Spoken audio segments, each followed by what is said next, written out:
Assalamualaikum warahmatullahi wabarakatuh. Quran Surah At-Tahrim ayat 10 sampai 12. Terjemahan, tafsir, dan konsep pendidikan yang terkandung di dalamnya.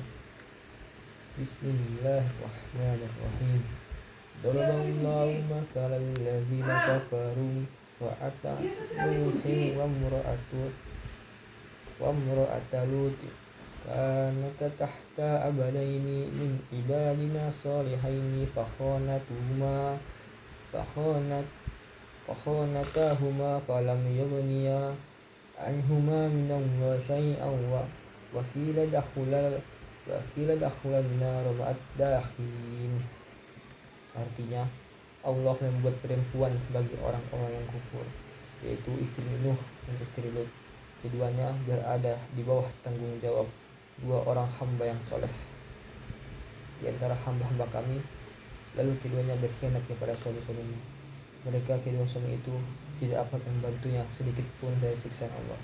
Dan dikatakan kepada kedua istri itu, masuklah kamu berdua ke neraka bersama orang-orang yang masuk neraka. Tafsirnya yaitu, Allah menyerangkan bahwa istri seorang nabi tidak dijamin masuk surga jika tidak beriman kepada Allah. Allah membuat perumpamaan bagi orang-orang kafir bahwa menjadi istri nabi itu tidak otomatis dijamin masuk surga apabila tidak beriman kepada Allah seperti istri Nabi Nuh dan istri Nabi Lut. Keduanya sebagai istri berada di bawah pengawasan suami masing-masing. Dua orang hamba yang saleh yaitu Nabi Nuh dan Lut di antara hamba-hamba kami, lalu kedua istri itu berkhianat kepada kedua suaminya.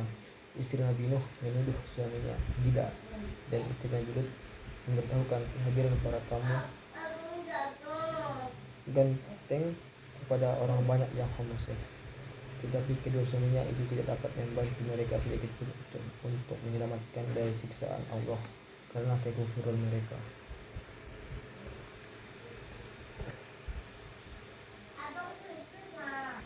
Ayat selanjutnya, Bismillahirrahmanirrahim.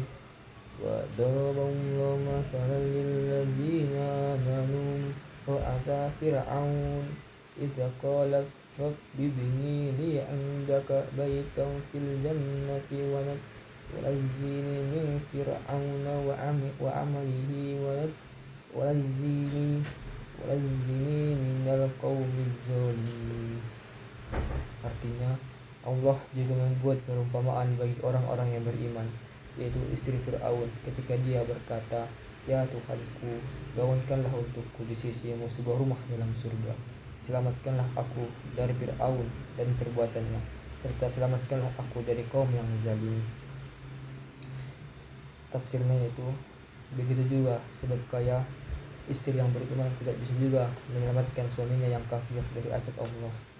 Dan Allah membuat perumpamaan bagi orang-orang yang beriman bahwa perempuan beriman, meskipun menjadi istri seorang kafir yang pada waktu dibolehkan, akan memperoleh keselamatan di akhirat seperti istri Fir'aun ketika dia berkata dalam doanya kepada Allah waktu menghadapi siksaan suaminya yang memaksanya untuk murtad. Ayat selanjutnya yaitu Bismillahirrahmanirrahim. Wa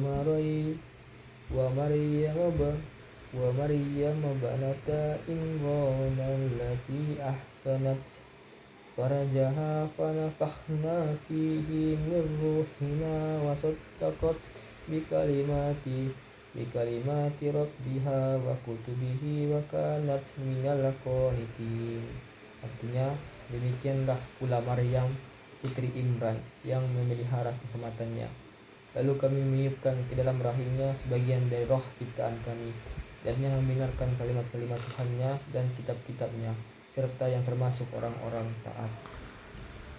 Tafsirnya yaitu, ayat ini menjelaskan kesalehan seorang perempuan yang tak pernah bersuami, tetapi memiliki seorang putra.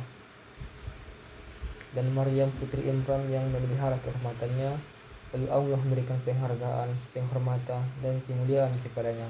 Maka kami meniupkan ke dalam rahimnya sebagian dari roh ciptaan kami, sehingga ia hamil dan melahirkan bayi tanpa bapa.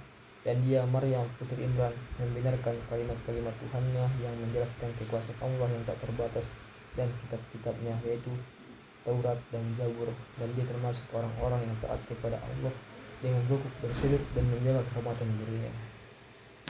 Dan adapun konsep pendidikan yang terkandung di dalam surat At-Tahrim ayat 10 sampai 12 ini, yang pertama, dalam ayat 10 bisa kita dapati konsep pendidikan yang pertama itu pendidikan akhlak yang spiritual bersifat personal, yaitu hubungan keluarga atau kedekatan dengan orang soleh tidak menjamin keselamatan jika tidak dibarengi dengan keimanan dan ketaatan pribadi.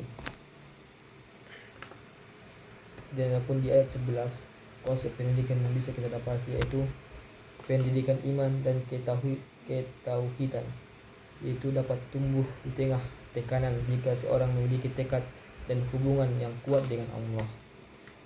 Dan pun di ayat 12 konsep pendidikan yang dapat kita temukan yaitu pentingnya menjaga diri dan integritas pribadi, yaitu Maryam menjadi teladan wanita suci dan taat yang menjaga kehormatannya. Kesimpulannya yaitu pendidikan harus menyentuh aspek akidah, akhlak, dan spiritualitas. Lingkungan dan keturunan bukan jaminan mutlak dalam keberhasilan pendidikan iman. Perempuan memiliki posisi penting dalam pendidikan, baik sebagai subjek yang dididik maupun teladan. Dan pendidikan yang berhasil adalah yang menghasilkan keimanan kuat, keteguhan hati, dan kepatuhan kepada Allah meskipun dalam kondisi sulit. Cukup sekian yang bisa saya sampaikan. Assalamualaikum warahmatullahi wabarakatuh.